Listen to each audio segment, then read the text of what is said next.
As we age, our bodies accumulate senescent cells, old damaged cells that refuse to die and instead linger, secreting harmful compounds that contribute to inflammation and aging. These zombie-like cells have been linked to various age-related diseases and conditions.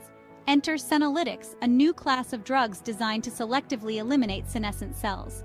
A study published in Nature Medicine showed that a combination of dasatinib, a leukemia drug, and quercetin, a natural compound found in many fruits and vegetables, could effectively clear senescent cells in human fat tissue. Participants experienced improved physical function, suggesting that targeting these problematic cells could lead to tangible health benefits.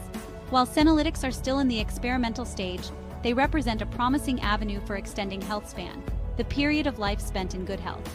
Future developments in this field could potentially offer a way to rejuvenate tissues and organs, slowing the progression of age-related diseases.